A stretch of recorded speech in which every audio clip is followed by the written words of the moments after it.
Hello everyone. तो आज हम इस सैम्पल पेपर का सेक्शन 20 सॉल्व करते हैं, that is chemistry.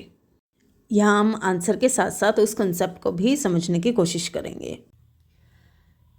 Question number 15 हम देखते हैं, निम्नलिखित में से कौन सा ठोस अवस्था का गुण नहीं है।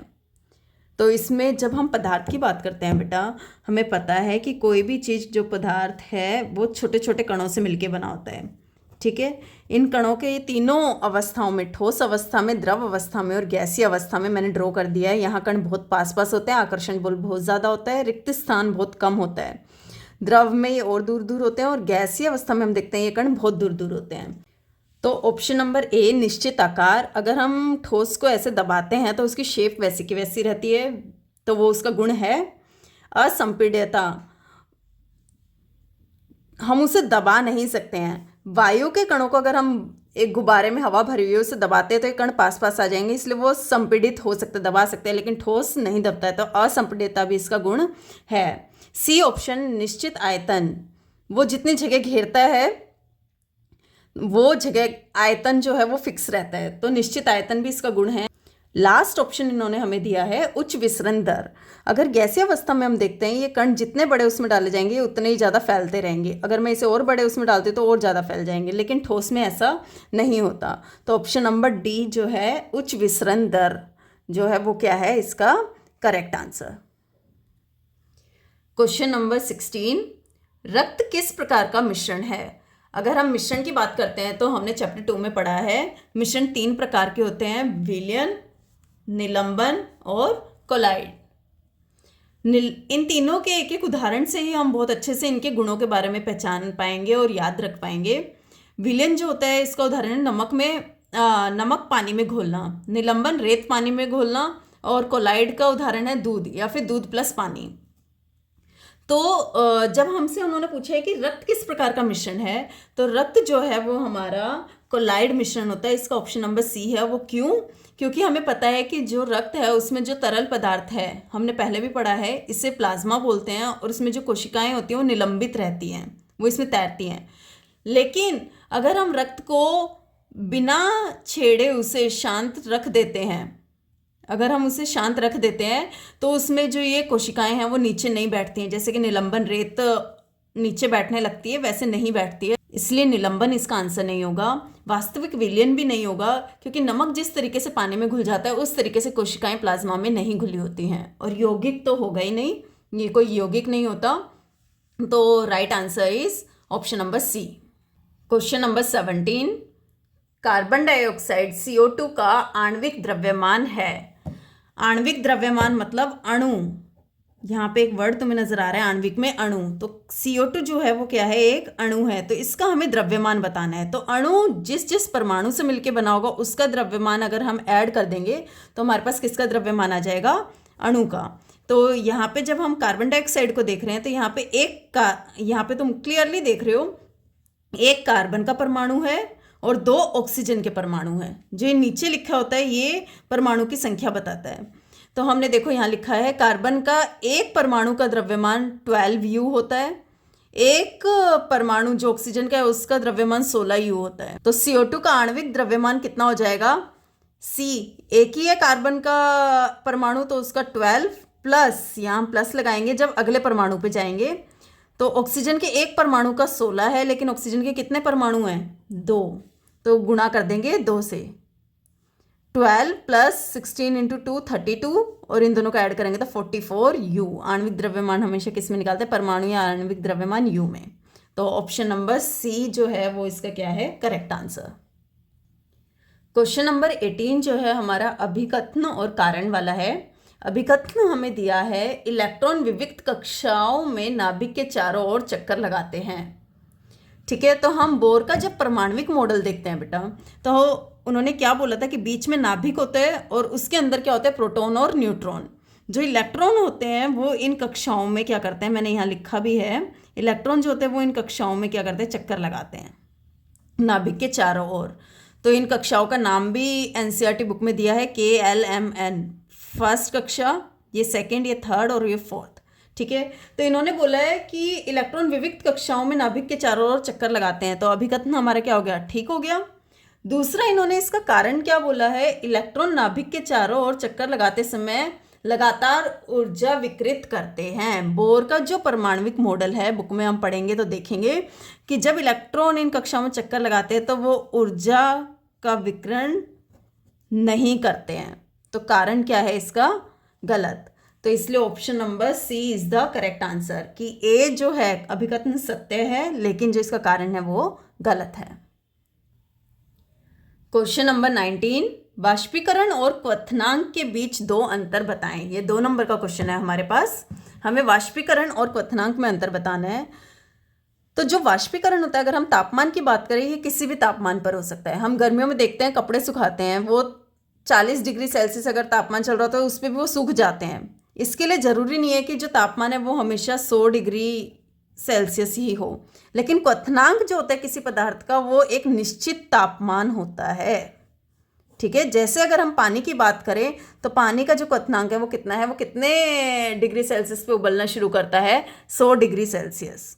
ठीक है, दूसरा वाष्पीकरण जो है वो एक धीमी प्रक्रिया है, जबकि क्वथनांक जो है पानी जब उबलता है वो एक तेज प्रक्रिया है। क्यों, ऐसा क्यों होता है? क्योंकि जो वाष्पीकरण है वो, अगर इसमें भी मैंने पानी लिया और इधर भी मैंने पानी लिया है, इसे हम गर्म कर रहे हैं और इसको भी गर्म कर रहे हैं, हम देखते हैं जब वाष्पीकरण की बात हो रही है तो जो द्रव है वो बस ये जो सतह पे, सरफेस पे जो वाटर है, ये ओनली इवेपोरेट होता है, यही ओनली वाष्पीकृत होता है। तो ये धीरे धीरे होता है, एक लेयर ये वाष्पीकृत होगी, फिर दूसरा, इस तरीके से। लेकिन जब क्वथनांक होता है वो पूरे द्रव में एक साथ ये उबलता रहता है। ठीक है, तो ये किसी भी तापमान पर हो सकता है, ये एक निश्चित तापमान पर होता है। ये धीमी प्रक्रिया और ये इसके अपेक्षाकृत तेज प्रक्रिया है। नेक्स्ट क्वेश्चन जो हमारा है वो बहुत इजी है। भौतिक और रासायनिक परिवर्तन के बीच एक अंतर उदाहरण सहित लिखें। हमें दोनों के बीच में एक अंतर बताना है और उसके उदाहरण भी लिखना है। तो जब हम भौतिक परिवर्तन की बात करते हैं, परिवर्तन के बाद इसमें कोई नया पदार्थ नहीं बनता है, जो मोस्ट इंपॉर्टेंट चीज़ हमें याद रखनी है। जबकि रासायनिक परिवर्तन की बात करते हैं तो वहाँ पर परिवर्तन के बाद एक नया पदार्थ बनता है। यहाँ हम उदाहरण लेते हैं। भौतिक परिवर्तन का उदाहरण है बर्फ़ का पिघलना। ठीक है, तो बर्फ़ जो है वो ठोस अवस्था से जब वो पिघलेगी तो कौन सी अवस्था में आ जाएगी, द्रव। लेकिन दोनों ही उसमें हम देखते हैं ये पदार्थ क्या है, पानी। ठीक है, लेकिन रासायनिक परिवर्तन, फॉर एग्जाम्पल कागज का जलना, तो कागज जलने के बाद वो जो राख बनती है वो एक नया पदार्थ बन जाता है, वो कागज वाला पदार्थ नहीं रहता है। तो यहाँ पे हमें एक चीज़ ध्यान रखनी है, ये हमें पेपर में कंफ्यूज करते हैं। जितनी भी अवस्थाओं का, पानी की अवस्थाओं का अंतर रूपांतरण की बात होती है, जैसे कि ठोस का द्रव में बदलना, द्रव को दोबारा से बर्फ जमा देना।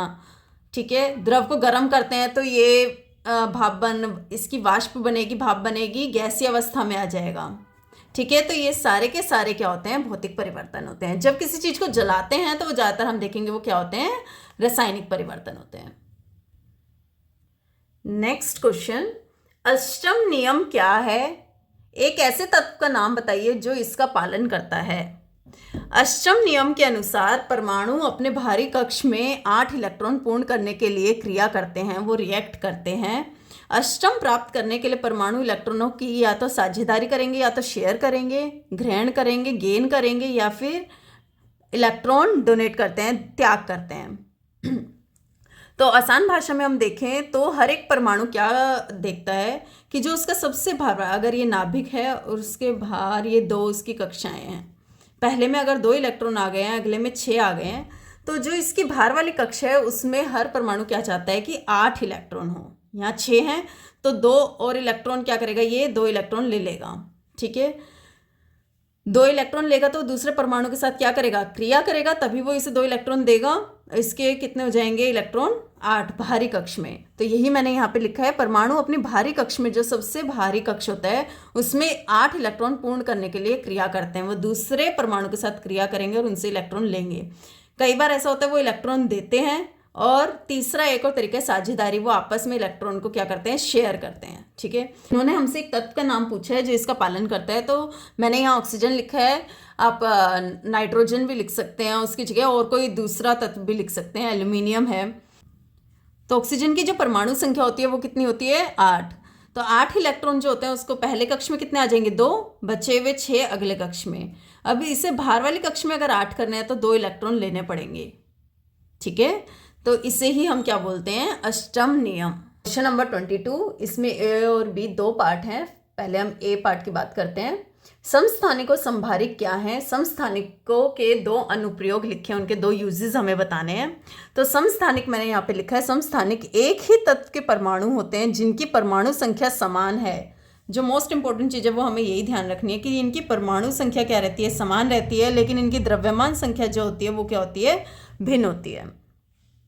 तो एक ही तत्व के, फॉर एग्जाम्पल अगर मैं हाइड्रोजन की बात कर रही हूँ तो हाइड्रोजन के ही ये अलग अलग परमाणु होंगे। तो हाइड्रोजन है तो इनकी परमाणु संख्या क्या रहेगी, 1, तीनों की 1। तो हमने यही लिखा है परमाणु संख्या क्या रहेगी, सेम रहेगी, लेकिन तीनों की द्रव्यमान संख्या क्या होगी, भिन्न होगी, अलग अलग होगी। इसका उल्टा जब हम समभारिक की बात करते हैं तो समभारिक वे परमाणु हैं जिनकी द्रव्यमान संख्या सेम है। यहाँ पे द्रव्यमान संख्या क्या है, सेम है, लेकिन इनकी परमाणु संख्या क्या है, भिन्न है, ठीक है। जैसे कि आगे हम उदाहरण की बात करेंगे। जैसे समस्थानिक मैंने यहाँ पे लिखा है, हाइड्रोजन के 3 परमाणु हैं, तीनों की परमाणु संख्या जो हम नीचे लिखते हैं वो क्या होती है, परमाणु संख्या। तीनों की परमाणु संख्या जो है वो क्या है, 1, लेकिन इसकी जो द्रव्यमान संख्या वो 1, इसकी 2, इसकी 3। तो ये क्या है, आपस में समस्थानिक। संभारिक की जब हम बात कर रहे हैं, आर्गन और कैल्शियम, इसकी परमाणु संख्या 18 है, इसकी 20 है, लेकिन दोनों की द्रव्यमान संख्या जो है वो क्या है, सेम है। तो यही हमने लिखा है, द्रव्यमान संख्या समान होती है लेकिन परमाणु संख्या क्या होती है, भिन्न होती है। ये एक एक उदाहरण हम याद रखेंगे इसका। समस्थानिकों की जब अनुप्रयोग की बात करते हैं तो 2 समस्थानिक हैं। कैंसर के उपचार में कोबाल्ट के समस्थानिक का उपयोग होता है। ये बेटा हमें डायरेक्टली बस याद रखना है ऐसे ही कि कोबाल्ट के जो समस्थानिक है उसका उपयोग किस में होता है, कैंसर के उपचार में। और घेंघा रोग के इलाज में आयोडीन के समस्थानिक का उपयोग होता है। क्वेश्चन नंबर 22 के बी पार्ट की बात करते हैं। एक तत्व इन्होंने बोला है एक्स, जिसका द्रव्यमान संख्या हमें दी है और न्यूट्रॉन की संख्या दी है। उन्होंने हमें द्रव्यमान की संख्या 27 दी है और न्यूट्रॉन की संख्या 14 दी है। पहले इस चीज़ को हम समझ लेते हैं। जो परमाणु संख्या होती है वो क्या होती है, प्रोटॉन की संख्या। जितने एक परमाणु में प्रोटॉन होंगे वही उसकी क्या हो जाएगी, परमाणु संख्या। और जब हम द्रव्यमान संख्या की बात करते हैं तो प्रोटॉन की संख्या प्लस न्यूट्रॉन की संख्या, वो दोनों मिलके क्या बनाते हैं, द्रव्यमान संख्या, जो कि ये दोनों कहाँ होते हैं, नाभिक में। तो हमें यहाँ पे क्वेश्चन में पूछा है फर्स्ट पार्ट कि परमाणु संख्या निकालें। जो एक्स परमाणु, ये जो तत्व है इसकी परमाणु संख्या हमें बतानी है। तो परमाणु संख्या अभी मैंने तुम्हें बताया कि जितने प्रोटॉन होंगे वही उसकी क्या होगी, परमाणु संख्या। तो प्रोटॉन की संख्या निकालने के लिए हमने यहाँ क्या किया है, द्रव्यमान संख्या में ये दोनों है तो द्रव्यमान संख्या 27 लिखा। उसमें से अगर मैं न्यूट्रॉन की संख्या हटा देती हूँ तो क्या बचेगा, प्रोटॉन की संख्या। तो 27 में से 14 माइनस किया तो क्या आ गया, परमाणु संख्या इसकी। प्रोटॉन की संख्या 13 हो गई और वही उसकी क्या हो जाएगी, परमाणु संख्या। इसके सेकंड पार्ट में हमें इसके इलेक्ट्रॉनिक विन्यास की बात करनी है। तो टोटल प्रोटॉन 13 है, इसमें इलेक्ट्रॉन भी कितने होंगे, 13। तो पहले में 2 आ जाएंगे, दूसरे में 8, 10 हो गए, 3 बचे वो तीसरे कक्ष में। तो ये इसका इलेक्ट्रॉनिक विन्यास होगा। इलेक्ट्रॉन जो हैं वो अलग अलग कक्षाओं में कैसे बांटेंगे हम।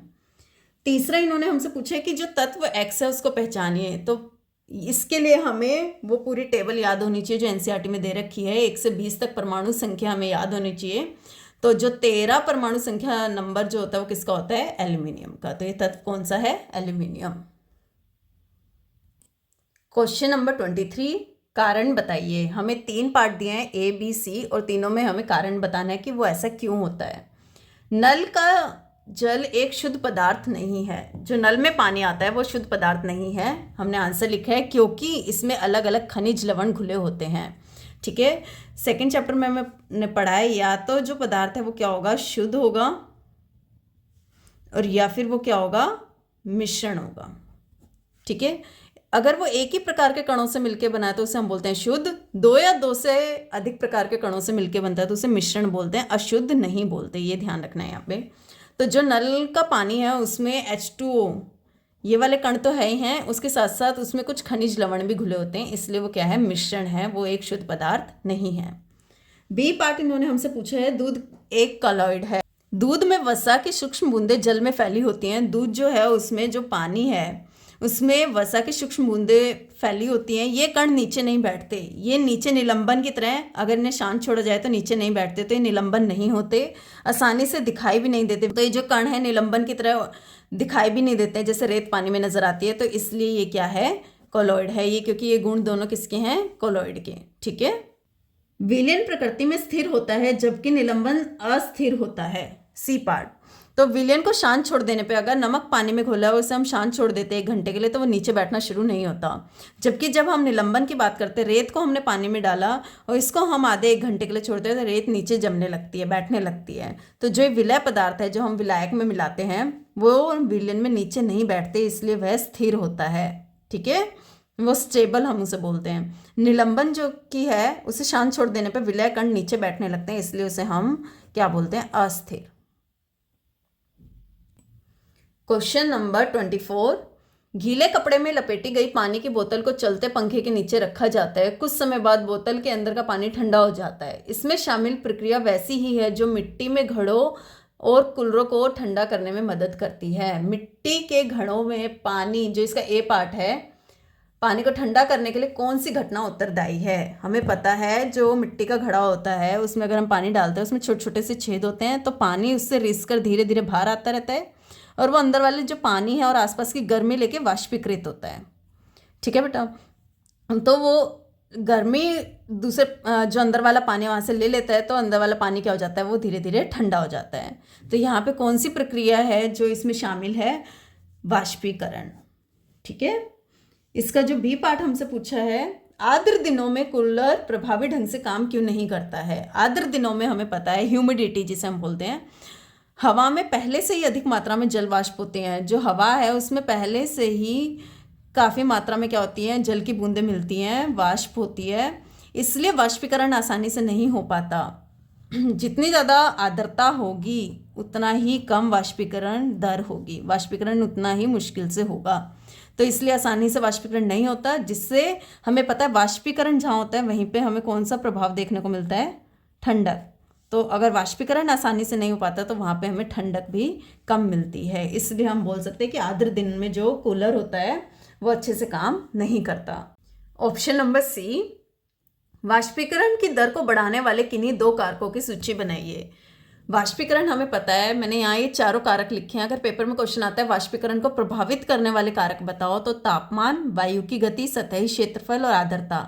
अगर इन चारों चीज़ों में चेंज आते हैं तो वाष्पीकरण में भी क्या आएगा, उसके रेट में भी चेंज आएगा। वाष्पीकरण या तो बढ़ जाएगा या कम गति से होगा। तो तापमान जब बढ़ता है तो वाष्पीकरण भी क्या होता है, बढ़ जाता है। हमने देखा गर्मियों में कपड़े जल्दी सूखते हैं क्योंकि तापमान ज़्यादा होता है, तो वाष्पीकरण ज़्यादा होगा। ठीक है। वायु की गति, पोछा लगाने के बाद हम पंखा चला देते हैं तो वायु की गति बढ़ती है तो वाष्पीकरण बढ़ जाता है और पोछा जल्दी से वो जो फर्श है वो सूख जाता है। सतही क्षेत्रफल, अगर हम चाय को प्लेट में डालते हैं तो वो जल्दी ठंडी हो जाती है क्योंकि वाष्पीकरण दर बढ़ जाता है। जितना ज़्यादा सरफेस एरिया होगा उतना ही ज़्यादा, जितना ज़्यादा क्षेत्रफल होगा एरिया उतना ही ज़्यादा वाष्पीकरण होगा। बस अपोजिट क्या है, आर्द्रता। जितनी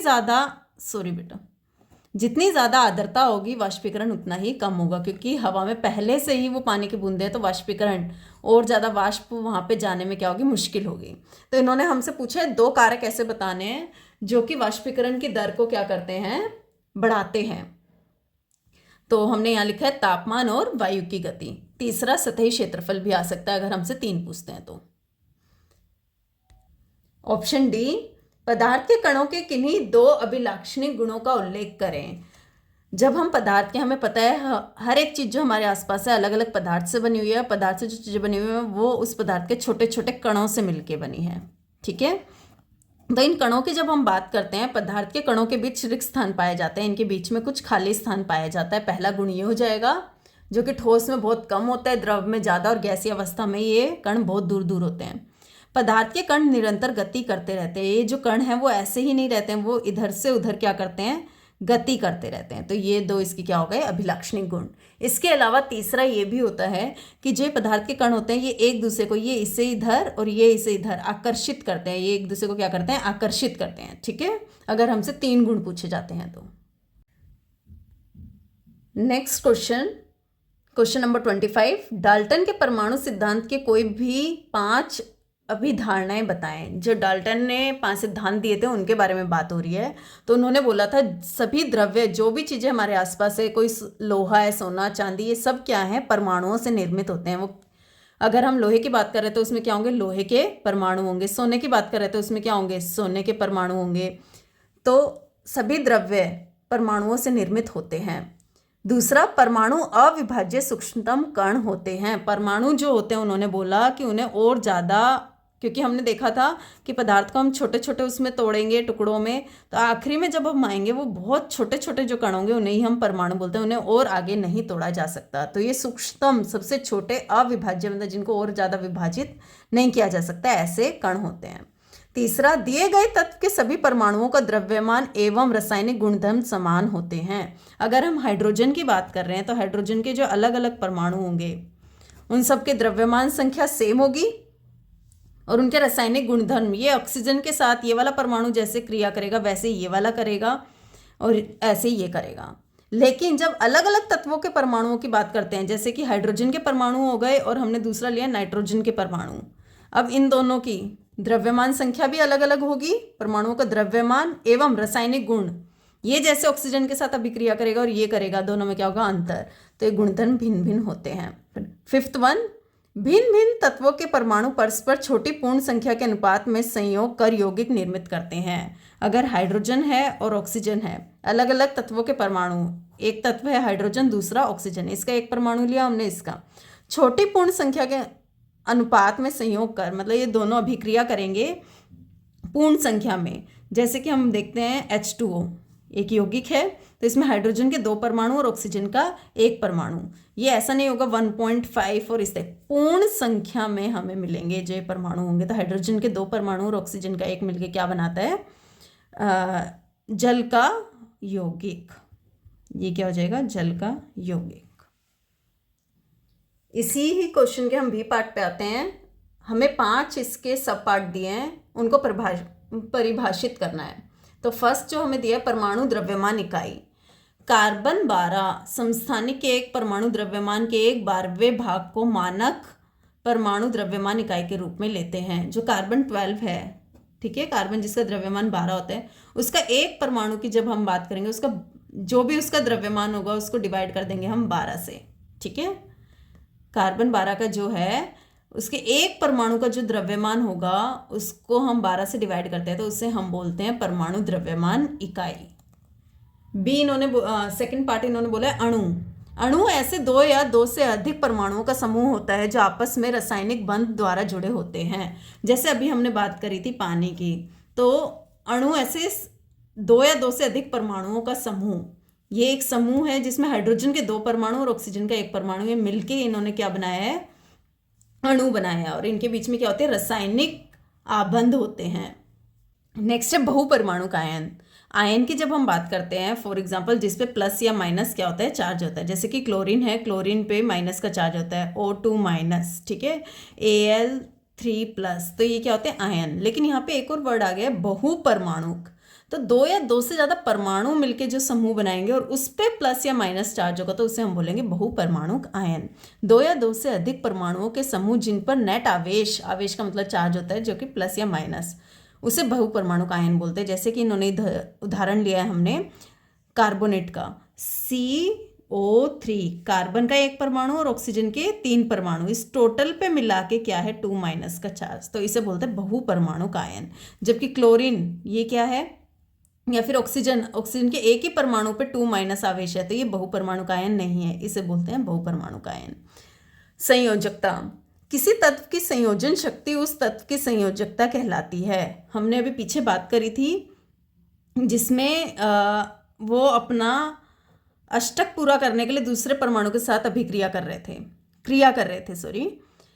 तो सेम यहाँ पे कि जैसे कि एल्यूमिनियम है, वो 3 इलेक्ट्रॉन क्या करता है, उसके परमाणु संख्या हमें पता है 13 है, तो 2 पहले कक्ष में आएंगे, 8 और 3, तो ये 3 इलेक्ट्रॉन अगर किसी और परमाणु को दे देता है तो इसके सबसे भारी कक्ष में 8 हो जाएंगे, तो ये 3 देगा, तो इसकी संयोजकता क्या हो जाएगी, 3। किसी तत्व की संयोजन शक्ति उस तत्व की क्या होती है, संयोजकता। अगर हम बात कर रहे हैं ऑक्सीजन की, तो 8 होता है उसकी परमाणु संख्या, 2 और 6, तो इसे कितने इलेक्ट्रॉन चाहिए? 2 इलेक्ट्रॉन, तो इसके कितने हो जाएंगे? 8 पूरे, तो ये 2 लेगा, तो इसकी संयोजकता क्या हो जाएगी? 2। ऑक्सीजन की संयोजकता जैसे मैंने यहाँ उदाहरण दिया है 8 होती है परमाणु संख्या, 2 और 6, उसे 2 इलेक्ट्रॉन और चाहिए तब इसका अष्टक पूरा होगा, तो 2 इसकी क्या हो जाएगी? संयोजकता। लास्ट जो है स्थिर अनुपात का नियम। किसी भी यौगिक में तत्व सदैव एक निश्चित द्रव्यमानों के अनुपात में विद्यमान होते हैं। दोबारा से हम H2 का उदाहरण लेते हैं। यहाँ पे हाइड्रोजन के 2 परमाणु हैं, एक परमाणु का 1U होता है, तो 2 का कितना हो जाएगा? 2U। ऑक्सीजन का एक परमाणु है जिसका क्या होता है द्रव्यमान? 16U, तो 2:16। इसको अगर हम ऐसे 2:16 लिखते हैं और कट करते हैं तो 1:8।